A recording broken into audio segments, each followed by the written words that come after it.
दिग्विजय सिंह के निशाने पर बीजेपी, किले पर बुलडोजर चलाना चाहते हैं वीडी। दिग्गी के आरोपों पर सियासी घमासान, मामा के बुलडोजर से कांग्रेस परेशान। बात ये शुरुआत की थी डॉक्टर बीडी शर्मा ने। वो तो हमारे किले पे बुलडोजर चलाना चाहते थे। दिग्विजय सिंह के आरोप गंभीर हैं। उनके बयान के बाद प्रदेश की सियासत भी गर्म है। लेकिन सवाल यह है कि दिग्विजय ने वीडी शर्मा पर यह आरोप क्यों लगाए? आखिर क्यों दिग्विजय सिंह को किला ढहने का डर सता रहा है? दरअसल गुना कांड को लेकर वीडी शर्मा आरोप लगा रहे हैं कि शिकारियों के दिग्विजय सिंह के राघोगढ़ किले से नजदीकी संबंध हैं। इसकी जांच होना चाहिए। राघोगढ़ के स्थानीय लोगों का ये मानना है, उनका आरोप है कि राघोगढ़ किले से दिग्विजय सिंह से जुड़े हुए लोग, जिनकी आदत इस प्रकार की आज से नहीं, लगातार इस काम को वो करते आए हैं, इनके संरक्षण में उनको हमेशा से इस प्रकार का संरक्षण मिला है। इसलिए इस बात की भी जांच होनी चाहिए कि दिग्विजय सिंह जी का इन आरोपियों के साथ क्या संबंध है। दिग्विजय सिंह कई बार अपने बयानों को लेकर फंस भी चुके हैं। बीजेपी पर पैसे लेकर पाकिस्तान की जासूसी करने के आरोप पर भी उनकी मुश्किलें बढ़ी हुई हैं। कोर्ट ने मानहानि का मामला दर्ज करने का आदेश दिया है, लेकिन गढ़ भेदने की सियासत के बीच किले को ढहाने का मुद्दा निकला तो बयानों की बहार आ गई। बीजेपी और कांग्रेस ने इसे अपने अपने तरीके से भुनाने की कोशिश की है। देखिए, हमारे माननीय प्रदेश अध्यक्ष जी ने जो कहा, तो उनका तात्पर्य जिन लोगों ने पुलिस के ऊपर हमला किया, जिन लोगों ने कानून अपने हाथ में लिया, और जो लोग सरकार को अगर इस तरह से कुछ चेष्टा करके अपनी ताकत दिखाने की कोशिश करेंगे, और अगर किसी से भी उनके तार जुड़े हैं, वो जहाँ भी छुपे होंगे वो पकड़े जाएंगे। चाहे वो गढ़ी में छुपे हों, चाहे किले में छुपे हों, कहीं भी छुपे हों। भारतीय जनता पार्टी इस भ्रम में है कि सत्ता के ताकत के दम पर वो चाहे जो करना चाहे, तो वह दिन अब दूर नहीं है कि भारतीय जनता पार्टी के लिए वह सौदा महंगा होगा। और यही वीडी शर्मा जी हैं जिन्होंने राघोगढ़ के किले का शब्द उपयोग करके दिग्विजय सिंह जी पर आरोप लगाया था, और वो किला परिवर्तित होकर महेंद्र सिंह सिसोदिया जी के नज़दीक पहुंच गया है। यूं तो किला ढहाने और गढ़ भेदने की सियासत सियासतदानों का प्रिय विषय है, लेकिन इस बार किला ढहाने के लिए बुलडोजर को लगाया गया है। ऐसे में अपराधियों के साथ बुलडोजर का खौफ नेताओं पर भी दिख रहा है। कुल मिलाकर गुना कांड में प्रेशर पॉलिटिक्स अपने चरम पर है, लेकिन शिकारियों को संरक्षण किसका था, ये सवाल जस का तस बना हुआ है। शरद द्विवेदी और आज का हमारा मुद्दा है गढ़ में बुलडोजर। तो अब बुलडोजर जो है वो काफ़ी आगे बढ़ने की तरफ जा रहा है, और दिग्विजय सिंह जी जो पूर्व मुख्यमंत्री हैं, कांग्रेस के सीनियर लीडर हैं, वो भी ये बात कह रहे हैं कि बीजेपी के वरिष्ठ नेता प्रदेश अध्यक्ष वीडी शर्मा जी तो राघोगढ़ में हमारे किले पर, हमारे निवास स्थान पर बुलडोजर चलाना चाहते हैं। शिकारियों के शिकार का ये मसला अब राजनीतिक शिकार की तरफ बढ़ चला है, और राजनीतिक शिकार कहने में अच्छा नहीं लगता है, लेकिन क्या करें, कुछ तो मजबूरियां रही होंगी। यूं ही कोई सियासत में इस तरह के आरोप नहीं लगाता। बात दोनों तरफ से इतनी कड़वी और तीखी होती चली जा रही है कि हमें भी संकोच होता है कि इस मसले पर हम क्या कहें और कैसे चीज़ों को देखें और आगे बढ़ाएं। लेकिन सियासतदान हैं कि मानते ही नहीं। दोनों तरफ से एक से बढ़कर एक है, जबकि अभी तक ये कहीं बात बीजेपी की तरफ से ये नहीं आई है कि हम तो किले पर भी बुलडोजर चलवा देंगे। बात अगर दिग्विजय सिंह जी के खिलाफ कहीं बीजेपी के पास प्रमाण है तो तथ्यों के साथ सामने आइए, न्यायालय में जाइए, पुष्टि कराइए और कानूनी कार्रवाई करिए।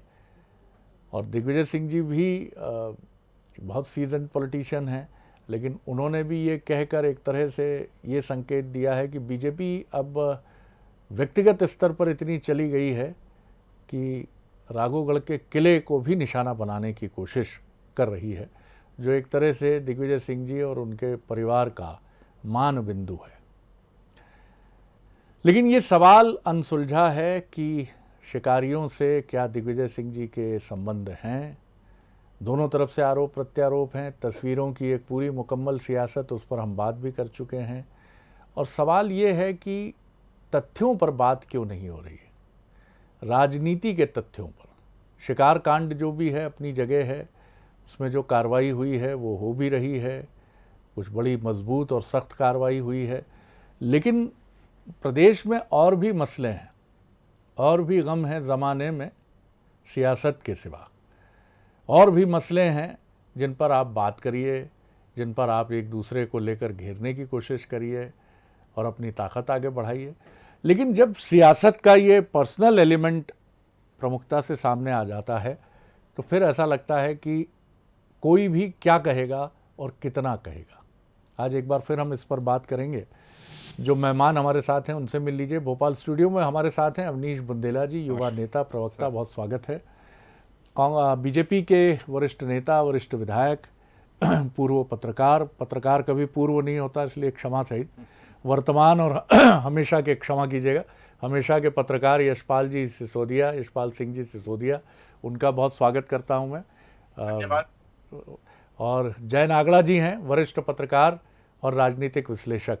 देखिए, इस विषय पर मेरा गला भी कह रहा है कि कितना बोलोगे द्विवेदी जी, कितना बोलोगे, ये तो सियासत है, ये भी अटक रहा है। बहरहाल चलिए, अपना धर्म तो निभाना ही पड़ेगा। जय जी, पहली टिप्पणी आपकी, फिर मैं आगे बढ़ता हूँ। किस तरह देखते हैं आप पूरे मसले को, क्योंकि बात अब राघोगढ़ के किले तक पहुंच गई है। जी शरद जी, जैसा हम कहते हैं कि अपराधियों की कोई जात, कोई धर्म नहीं होती है, मुझे लगता है इसमें एक शब्द और जोड़ दिया जाना चाहिए। अपराधियों का कोई राजनीतिक दल नहीं होता, कोई विचारधारा नहीं होती। ये हमेशा सत्ता के साथ जुड़े होते हैं, जहां उन्हें लगता है कि यह लाभ है और जहां से उनको संरक्षण मिलता है। और मुझे लगता है शायद इसीलिए उनके जो अपराधियों के फोटो हैं, यदि कांग्रेस के नेताओं के साथ दिख रहे हैं तो बीजेपी के नेताओं के साथ भी दिख रहे हैं। ये बहुत साफ दिखाता है कि राजनीति में जो सत्ता में होता है अपराधिता, तो कहीं ना कहीं उससे जुड़ा होता है। और भारतीय राजनीति में तो ये बहुत साफ साफ है कि न केवल हमारे अपराधी राजनीति के साथ में जुड़े हैं, बल्कि सीधे सीधे राजनीति में आए हैं। देश की जनता ने उनको चुन करके न केवल विधानसभाओं तक बल्कि लोकसभा तक पहुंचाया है। तो भारतीय राजनीति कभी भी बहुत साफ सुथरी इतनी नहीं रही कि यहाँ पे अपराधियों का और इसका गठजोड़ न हुआ हो। लेकिन ये बात भी सही है कि अब जो व्यक्तिगत आक्षेप और जिस तरह की राजनीति हो रही है, मुझे लगता है कि कम से कम मध्य प्रदेश में तो इस तरह की राजनीति का कोई स्थान नहीं। यहाँ पर हमने बीजेपी और कांग्रेस के वरिष्ठ नेताओं को और आपस में एक अच्छे संबंधों के साथ देखा है। तो मुझे लगता है ये व्यक्तिगत तौर पे जो आलोचनाएं और जो स्तर जो नीचे जा रहा है, ये तो नहीं होना चाहिए जी। बहरहाल, लेकिन ये मसला अपनी जगह टंगा ही है कि आखिर क्या हम 2023 के चुनाव तक, इस बार के चुनाव में हम कई प्रतीकों को, कई मूल्यों को ढहते हुए देखेंगे। मन बिल्कुल नहीं कहता है, ईश्वर न करे ऐसा हो, क्योंकि ये व्यक्तिगत आक्षेप की राजनीति बहुत ही हल्की और बड़ी सतही राजनीति होती है। और सबसे बड़ी चीज़ है कि यहाँ कोई तटबंध नहीं होता। जैसे बरसात के समय या अतिवृष्टि के समय नदी उन तमाम तटबंधों को तोड़कर विनाश की तरफ बढ़ जाती है, वैसे ही इस तरह की बयानबाजी की कोई मान मर्यादा नहीं होती है। क्या कहेंगे आप अवनीश जी, फिर मैं चलूँगा यशपाल जी की तरफ। देखिए सर जी, सबसे पहले तो ये बात स्पष्ट है कि भाजपा में कहीं ना कहीं बयानबाजी के लिए एक वॉर चल रहा है। एक बयान सुबह नरोत्तम मिश्रा जी देते हैं, रामेश्वर शर्मा जी देते हैं, बीडी शर्मा जी क्यों पीछे रहे? बीडी शर्मा जी को भी तो कम्पीट करना है, क्योंकि जिस बात के ऊपर आज शरद जी डिबेट हो रही है, ये बात खत्म हो चुकी थी। पहले दिन जब उन 3 पुलिसकर्मियों की हत्या हुई तो उसी दिन बीडी शर्मा जी ने ये आरोप लगाया था दिग्विजय सिंह जी पर कि उनके तार किले से जुड़े, गलती से वो तार महेंद्र सिंह सिसोदिया से जुड़े निकले। उसके बाद इनकी डीपी में फॉल्ट आ गया, इनके ट्रांसफार्मर में फॉल्ट आ गया। 2 दिन ये चुप रहे, लेकिन करें क्या? बीडी भाई को भी तो कुछ करना है, कुछ बयान देना है। सुर्खियां कैसे बटोरेंगे? दिग्विजय सिंह जी एक बहुत अच्छा जरिया है, क्योंकि हमने खुद देखा इन्होंने जब आरोप लगाए तो। लेकिन अवनीश जी, क्या आप भी मानते हैं जैसे बीजेपी कुछ फोटो और कुछ तस्वीरों के सहारे मान रही है कि दिग्विजय सिंह जी से तार जुड़े हैं, आप भी कुछ फोटो कुछ तस्वीरों के सहारे मान रहे हैं कि सिसोदिया जी से जुड़े हैं? एक कोई तथ्य है आपके पास? क्या कोई न्यायालयीन कार्रवाई की तरफ आप बढ़ रहे हैं? सर, एक सार्वजनिक स्थल पर किसी भी राजनेता से कोई भी व्यक्ति मिल सकता है और बाद में निश्चित तौर पर वो व्यक्ति गुनहगार निकल सकता है, आतंकवादी निकल सकता है। लेकिन अगर आप किसी व्यक्ति के घर पर जाके डिनर टेबल पर बैठे, सामने कटोरियां सजी हैं, और सर जी मैं खुद नॉन वेजिटेरियन हूं, तो मुझे मालूम है कि मांसाहार के जो कटोरे होते हैं ना, वो किस तरह के होते हैं। महेंद्र सिंह सिसोदिया जी को तो बड़ी आप शर्लॉक होम्स वाली बात कर रहे हैं सर। सर मैं इसलिए बता रहा हूं कि वो महेंद्र सिंह सिसोदिया जी की हो सकता है महफिल सजाने के लिए ही, मुझे लगता है ये कुछ ज्यादा अतिरंजनापूर्ण सर हो जाएगा सर, मसला। मैं बिल्कुल मुद्दों पर हम जी, लौटें। तो मैं सर है क्या सर कि आज बीडी शर्मा जी जिस तरह का बयान दे रहे हैं, मुझे लगता है कहीं ना कहीं बीडी शर्मा जी को भी कुछ तो बोलना है। और दिग्विजय सिंह जी ने स्पष्ट किया है, वो हम तो कहते हैं साहब फोन कॉल की डिटेल निकलवाइए, जो लोग मारे गए हैं या जो उसमें शामिल थे, आप फोन कॉल की डिटेल निकल, लेकिन इस तरह के निराधार आरोप लगाकर समाज में, देश में, प्रदेश में गंदगी मत फैलाइए। ये मेरा विनम्र निवेदन है सत्ताधारी पार्टी से। क्योंकि शरद जी इस चीज को लेकर आप देख रहे हैं पुलिस ने भी कार्रवाई की, और ये बड़ा दुखद है कि 3 पुलिसकर्मी उस दौरान मारे भी गए। और ये क्या होता है कि उसके बाद उनके कहीं ना कहीं आपसे संबंध निकलते हैं, वो आप उल्टा कहते हैं ना, उल्टा चोर कोतवाल को डांटे वाली बात कर रहे हैं। अरे साहब अगर आपके पास कोई सबूत हैं तो करिए कार्रवाई। बाकी बात सही है दिग्विजय सिंह जी ने जो कहा, जिस तरह से बुलडोजर बड़े सिलेक्टिव दिशा में चल रहा है सर, हो सकता है क्योंकि वो बुलडोजर सिर्फ कांग्रेसियों के घर ही पहुंचता है, जो सत्ता से जुड़े लोग होते हैं उनके घर नहीं पहुंचता, क्योंकि वो सिवनी के गुनहगारों के घर नहीं पहुंचा सर, ना ही वो नेमावर के हत्यारों के घर पहुंचा, ना ही आप देखें तो वो नीमच के हत्यारों के घर पहुंचा। लेकिन हाँ वो पहुंचता है तो भाजपा से कांग्रेस से जुड़े व्यक्तियों के घर या एक वर्ग विशेष के लोगों के घर पहुंचता है। बाकी अभी बुलडोजर रखा हुआ है, लेकिन जब लगेगा शिवराज जी को तो बुलडोजर चलाएंगे। यशपाल जी आप क्या कहेंगे? जी देखिए शरद जी, आज की डिबेट की गंभीरता जो आपने ये मुद्दा उठाया और हम सबको डिबेट में बिठाया है, और अभी हमारे अविनाश जी जो बुंदेला जी है जिस प्रकार से टिक्का टिप्पणी कर रहे थे, तो आपने रोक दिया। मैं आपका धन्यवाद देना चाहता हूँ कि बहुत गंभीर और शालीन मुद्दे पर हम चर्चा कर रहे हैं। देखिए बुंदेला जी ने अभी जिस प्रकार से कहा कि हमारे कांग्रेस के लोगों के ऊपर बुलडोजर चल रहा है, इसका यह मतलब है कि जो अपराधी हैं, जिन्होंने अपराध किए हैं, बड़े बड़े अपराध किए, अभी इन दोनों जो बुलडोजर चल रहे हैं, क्या वे सबके सब कांग्रेस से समर्थित हैं या कांग्रेस के पदाधिकारी हैं? अरे भाई जो कानून का उल्लंघन करेगा उसके ऊपर बुलडोजर चलेगा। इसमें आप कांग्रेस के पदाधिकारियों क्या चल रहे हैं या कांग्रेस के नेताओं को प्रताड़ित किए जाने के लिए बुलडोजर चल रहे हैं? तथ्यों के आधार पर बुलडोजर चल रहे हैं, अपराधों के आधार पर बुलडोजर चल रहे हैं। और आप बताइए कि इसमें कौन सा बुलडोजर आपके किसी बेगुनाह पदाधिकारी क्या चल गया है? एक का जरा नाम बता दीजिए। अगर कोई तस्कर है, अगर कोई बेईमान है, अगर उसने कोई अपराध किया है और उसके अगर बुलडोजर चलता है और आप उसका बचाव करने के लिए ये शब्द कहते हैं कि कांग्रेस के यहाँ चुन चुन करके लोगों के यहाँ बुलडोजर चल रहे हैं, तो देखिए आप अपराधियों को संरक्षण देने का काम कर रहे हैं। आप कहिए, तारीफ कीजिए कि अगर किसी के बुलडोजर चला और अपराध में संलग्न था तो बहुत नेक काम किया, क्योंकि आपकी सरकार ने भी तो किया था। आप ये काहे को भूल रहे हैं कि कमलनाथ जी की सरकार ने भी बुलडोजर चलाए थे, माफियाओं के खिलाफ कार्रवाई की थी। अब हमने अगर की है तो आपको कांग्रेस की लग रहा है। और तब जब हम विपक्ष में थे और आपने किसी के यहाँ भी चलाए, तब तो हमने ये नहीं कहा कि भारतीय जनता पार्टी को प्रताड़ित किया जा रहा है या चुन चुन के पदाधिकारी जनप्रतिनिधियों को दबाव में लेकर के और बुलडोजर चलाए जा रहे हैं। हमने नहीं कहा, हमने तो हमेशा स्वागत किया कि भाई ये जो माफिया है ये किसी के नहीं होता। बुंदेला जी, आपको भारतीय जनता पार्टी की सरकार के द्वारा किए जा रहे कार्रवाई और कार्यों की प्रशंसा की जाना चाहिए। जहां तक दिग्विजय सिंह जी का सवाल है, अगर किले में तार जुड़े हैं और प्रदेश अध्यक्ष जी जो कि इस देश की लोकसभा के सांसद भी हैं, हमारे वरिष्ठ नेता हैं, और अगर उन्होंने जांच की मांग कर ली, और किले से तात्पर्य शरद जी इसलिए है कि पिता पुत्र दोनों के कहीं ना कहीं अपराधियों के साथ फोटो नजर आ रहे हैं, उनके तार जुड़ने की संकेत नजर आ रहे हैं। और ऐसे में अगर दिग्विजय सिंह जी का नाम ले लिया है, हालिया देखिए आप, कल की बात है, भिंड की पत्रकार वार्ता में जिस प्रकार से दिग्विजय सिंह जी ने बयान दिया था बजरंग दल को लेकर के, भारतीय जनता पार्टी को लेकर के, पाकिस्तान की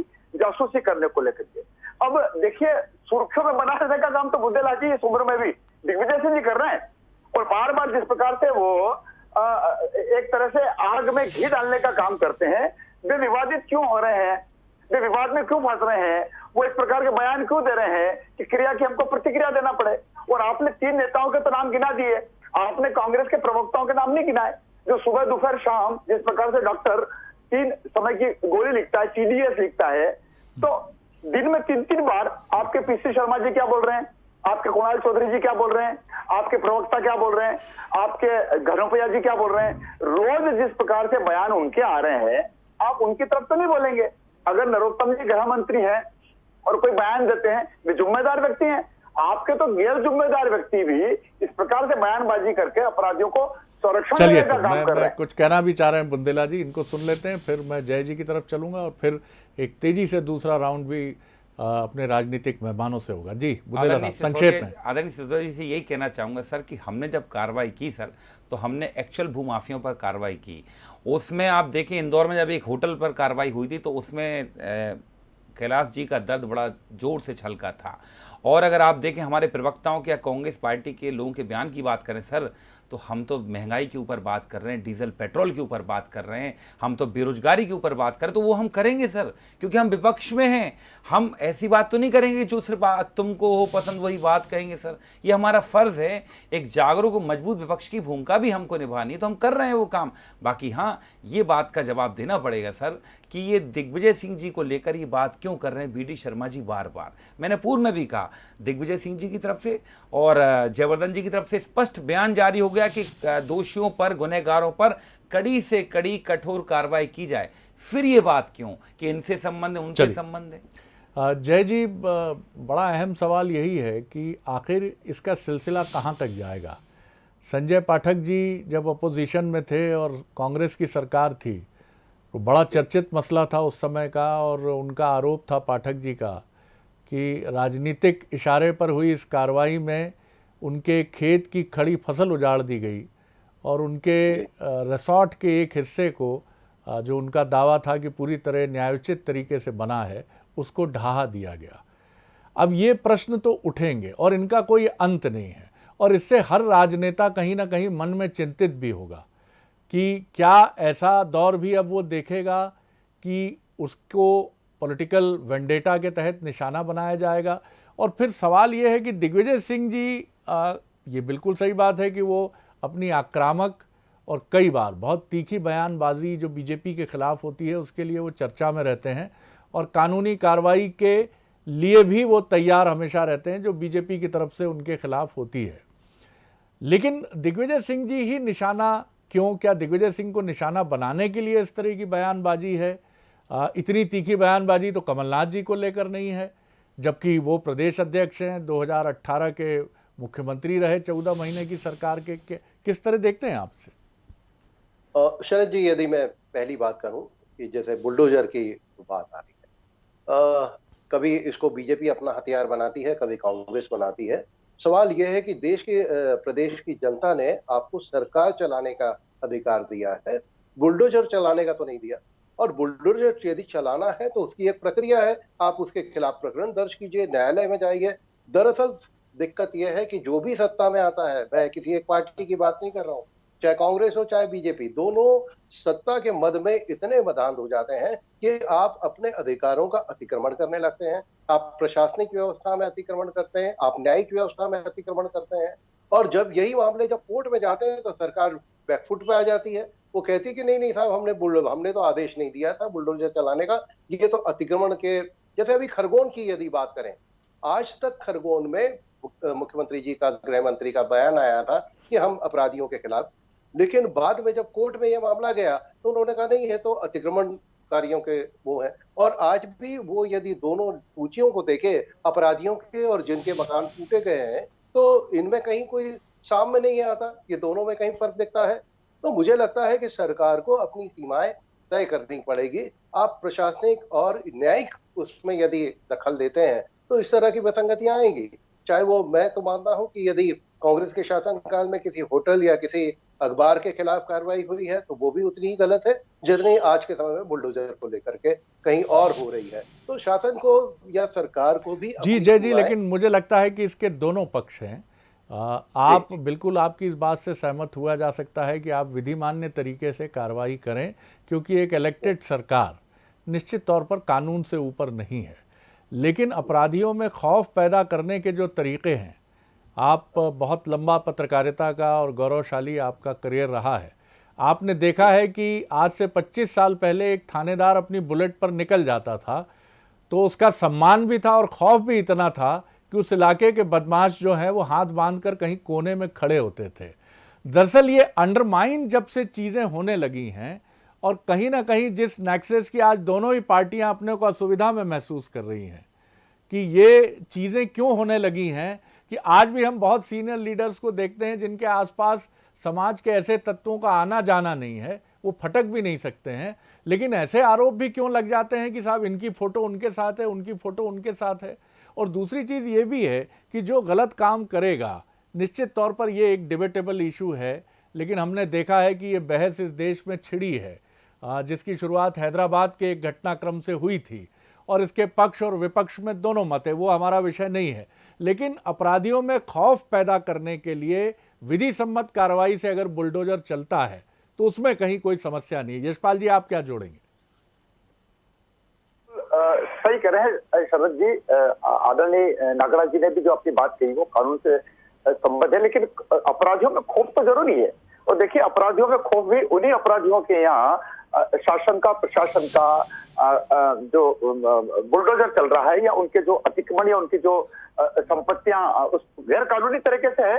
अब देखिए कि ये कांग्रेस का जमाना थोड़ी है क्या कि कांग्रेस के जमाने में जब महिदपुर के झीरनिया में AK-47 की राइफलों का कुआं भरा पड़ा मिले और कांग्रेस की सरकार चुप्पी साधे बैठे पड़े और कांग्रेस के नेता में रतलाम जिले के उनके ऊपर कार्रवाई करने तक की हिम्मत नहीं है। अगर एक छोटे से गांव में झीरनिया में दिग्विजय सिंह जी के मुख्यमंत्री काल में अगर किसी एक वर्ग विशेष के द्वारा इकट्ठे किए गए AK-47 सहित अनेक प्रकार के अवैध हथियार मिले हो कुएं में और उसके ऊपर कोई कार्रवाई ना हो, तो देखिए ये हम तो सरकार में है तो काम तो सरकार को करना पड़ेगा अपराधियों को दबोचने का और दबाने का। जी बुंदेला साहब। देखिए सर, सबसे पहले तो ये पूरा विषय जो है बिगड़ी हुई कानून व्यवस्था का है और ये पहला मामला नहीं है जो जिस तरह से पुलिस कर्मियों पर हत्याएं हुई, उन पर हमले हुए हैं। पहले भी गृह मंत्री के गृह क्षेत्र में भी ये हुआ है, ग्वालियर में भी हुआ है। तो ये सारी सरकार अपनी असफलता छुपाने के लिए BD शर्मा जी कहीं ना कहीं एक सॉफ्ट टारगेट दिग्विजय सिंह जी, कमलनाथ जी होते हैं। बाकी आदरणीय सिसोदिया जी जो अभी बंदूकों का जखीरा मिलने की बात कहते हैं, इस तरह के देखिए कोई भी किसी भी शासनकाल में अगर गुनाह होते हैं तो उन पर कार्रवाइयाँ होनी चाहिए, होती आई हैं। क्योंकि अगर हम गिनाने बैठेंगे सर तो फिर बहुत लंबी लिस्ट है। संसद पर हमला भी आएगा, फिर जो आप जो कंधार में आतंकवादियों को छोड़कर आए थे वो भी बात आएगी। अभी जेल से, भोपाल से कई सारे कैदी भाग भी जाते, वो सारी बात। तो देखिए ये सब बात करने से सिसोदिया साहब हम यहाँ नहीं बैठे। मुद्दे की बात ये है कि बिगड़ती हुई कानून व्यवस्था की अगर हम बात करें, आज कौन है सरकार में? गृह मंत्री कौन है? आप हैं सर, आपकी सरकार है। और उसके बाद इस तरह के बार बार दिग्विजय सिंह जी, कमलनाथ जी, दिग्विजय सिंह जी, तो मुझे आश्चर्य इस बात का है कि कहीं ना कहीं सरकार जनता का मानस भटकाने के लिए, ध्यान भटकाने के लिए सब काम कर रही है। और अगर वर्ग विशेष उसमें मिल गया तो कहते ना वो ब्रेड एंड बटर मिल गया भारतीय जनता पार्टी, उसके फेवरेट चीज़ें मिल गई तो अब उनको और उसमें इंटरेस्ट आ गया। तो सर जी यही चल रहा है, क्योंकि जिससे लोग बाग डीजल पेट्रोल की बात ना करें, आज ही LPG सिलेंडर पर फिर दाम बढ़ गए, उसकी बात ना करें, बेरोजगारी की बात ना करें, जो बिजली बार बार जा रही उसकी बात ना करें, जो आप बड़े हुए बिल आ रहे उसकी बात ना करें, पानी की बात ना करें, खराब सड़कों की बात ना, क्योंकि इन सब में शरद जी सब कुछ स्वाहा हो जाता है, सब कुछ दब जाता है। व्हाट्सएप यूनिवर्सिटी पर ज्ञान चलता है, यही चर्चा दिन में चलती रहती है। जय जी, फिर हम उस मूल मुद्दे की तरफ चलते हैं कि जनहितकारी राजनीति जो है वही केंद्र में होनी चाहिए। चुनाव जीतने का जो एक 5 साला राजनीति का एक बड़ा अहम पड़ाव राजनेताओं के मानस में ऐसा बैठ गया है और इसी वजह से प्रशांत किशोर जैसे लोग भी सामने आए हैं और इसी वजह से कुछ ऐसे सलाहकार भी सामने आए हैं जो सरकार किसी भी पार्टी की हो उसको बड़ी जल्दी सलाह देते हैं कि तुरंत लोकप्रियता के कुछ फार्मूले आप आजमाइए। और आपने ये बात ठीक कही कि कई बार सरकार किसी की भी हो, हमें लगता है कि कार्रवाई एक जैसी होती है, बिल्कुल एक जैसी शैली और एक जैसा पैटर्न दिखता है। सवाल ये है कि क्या राजनीतिक दल ये मानने लगे हैं कि जनहितकारी मुद्दे ही चुनाव जीतने के लिए काफ़ी नहीं है, कुछ और चीज़ें भी निकालनी पड़ेंगी और इसी में कई बार मूल्य और मर्यादाएं चटक कर बिखर जाती हैं और व्यक्तिगत आक्षेप, एक दूसरे को नीचा दिखाने की राजनीति ऊपर आने लगती है? ये बिल्कुल सही बात है कि हम कैसे बहुत शॉर्टकट से हम लोगों को अपनी लोकप्रियता मिल जाए, कैसे हम लोग रातों रात हीरो बन जाए। लेकिन आप देखिए, यदि कानून व्यवस्था की हम बात करें, पंजाब की जब बहुत आतंकवाद अपने शबाब पे था और उस समय किसी राजनीतिक दल ने नहीं, जब पुलिस को पूरा फ्री हैंड मिला तब जा करके वहां पर आतंकवाद पूरी तरह से खत्म हुआ। तो मुझे लगता है कि आप थोड़ा सा अपने आप को यदि सीमाएं तय कर ले और पुलिस को एक फ्री हैंड दे। ये जो छोटी छोटी चीजों में हम उलझते हैं कि भाई पहले ये देखिए कैसे सिस्टम बिगड़ा। किसी भी जिले में यदि एक थानेदार का एक जगह से दूसरी जगह ट्रांसफर करना है, ये एसपी का अधिकार होता था, इससे एक पूरा डिसिप्लिन बना था। अब ये हो गया कि थानेदार का ट्रांसफर भी सीधे भोपाल से हो जाता है, तो वो जो वहां पे थानेदार है या जो नीचे का पुलिसकर्मी है, उसकी प्रतिबद्धता अपने अधिकारी के बजाय उस नेता के प्रति हो जाएगी। पूरे सिस्टम को तो हमने चौपट किया।